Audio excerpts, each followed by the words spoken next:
we've done better by having ethics. Well, do you deserve credit for doing something you know is going to work better for you?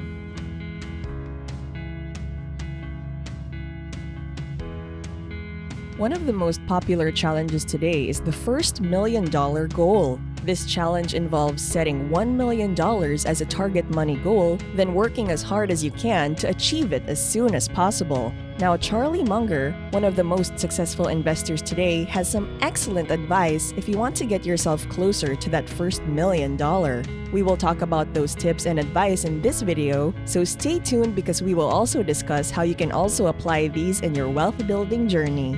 So make sure to watch this video to the end. This is Financial Intellect, where we promote that to be finance savvy, we are your buddy. Now let's get right into the video.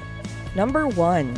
Make sure to own equity. Charlie learned the value of owning stock, or, to put it another way, having an ownership stake in a firm early in life. Owning equity simply means you own a part of that company.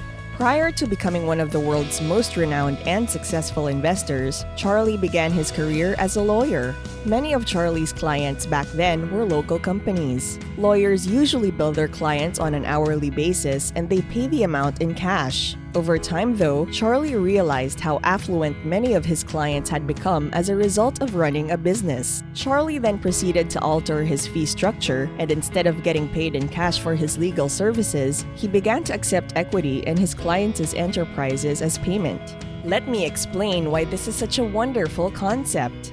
Let's imagine Charlie worked for $20,000 as a lawyer and charged his client that $20,000. If Charlie is paid in cash, his earnings will be limited to $20,000. On the other hand, if he received $20,000 in the form of equity in his client's business, he will earn more money from that over the years. Because Charlie is now a co-owner of his client's company, he is entitled to a portion of the profits generated each year. If he owns 3% of the company, that means he gets 3% of the earnings every year without having to perform any more work.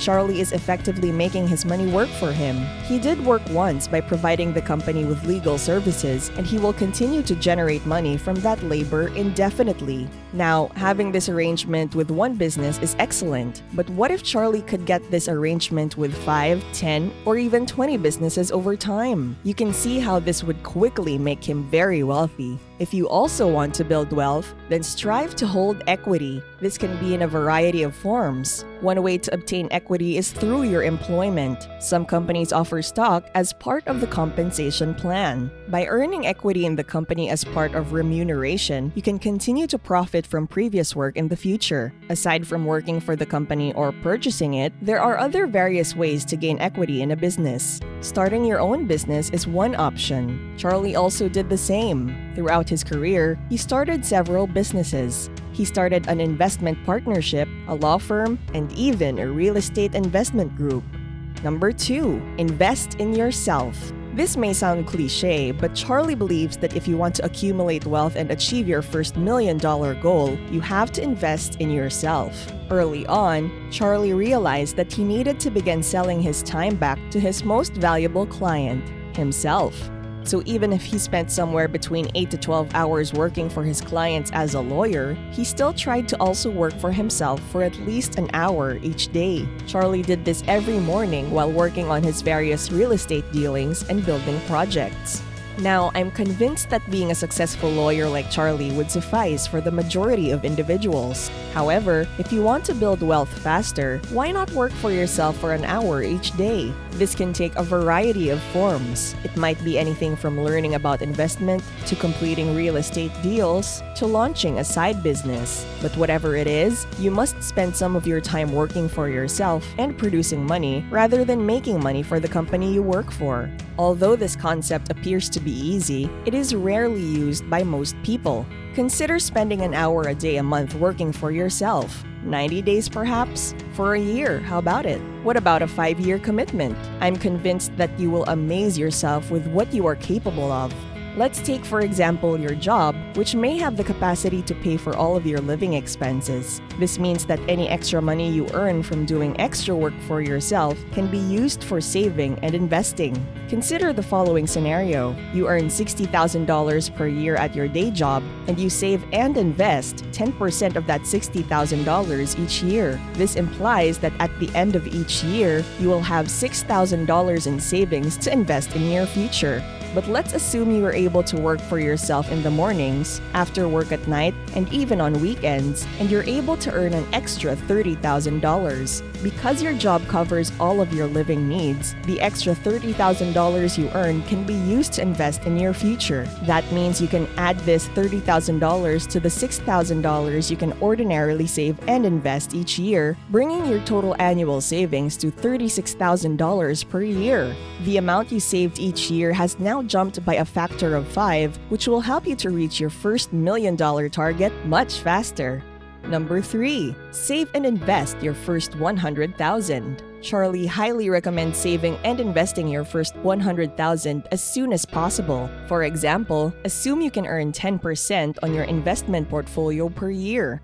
A 10% return on a $1,000 portfolio is worth $100. A 10% return on $10,000 is $1,000. However, if you have $100,000 in your investment portfolio, a 10% return is $10,000. To give you more examples, if you put $10,000 in an investing account that earns 10% a year and leave it there for 10 years, you will end up with $25,937. However, if you increase the beginning amount to $100,000 and keep it for 10 years at a 10% annual return, you will end up with $259,374 in your account. You would have profited roughly $16,000 only if your initial investment was $10,000.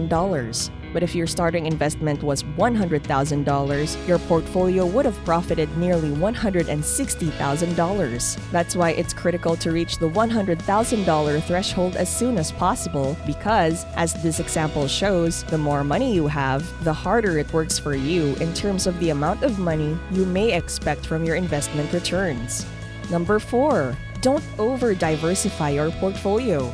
This next piece of advice is to not over-diversify your investing portfolio. A concentrated investment portfolio is something that Charlie and his business partner Warren Buffett believe in. Buffett had 70% of his net worth in just one investment when he was younger. Charlie likes to use the example of a local businessman when discussing diversification. Let's pretend this local merchant is located in Atlanta, Georgia. He is the owner of 4 high-end enterprises in the city: a 100-unit apartment building, the town's most well-known auto dealership, a reputable plumbing firm, and a roofing company that repairs and replaces roofs. Would you think this man is well diversified with his 4 enterprises scattered throughout the city? I know for sure that I would.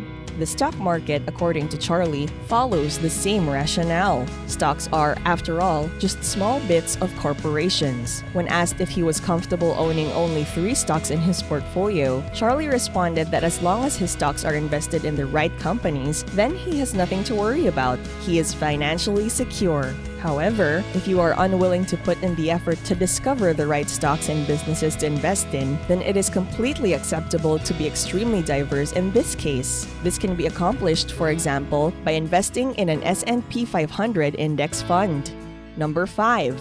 Take advantage of compound interest. Charlie, unlike any other successful investor, believes in the magic of compound interest. To explain the power of compound interest, we'll use Ben Franklin, Charlie's role model, as an example. Franklin described compound interest as money makes money, and the money that makes money makes money. When Ben Franklin died in 1790, he bequeathed the cities of Boston and Philadelphia the equivalent of $4,400 each in his will, with the proviso that the money be leased and invested to young apprentices who had proven themselves worthy of a loan. The cities would then receive the funds only after 200 years. When the cities received their sums after 200 years, the total contribution had grown to an astounding $6.5 million.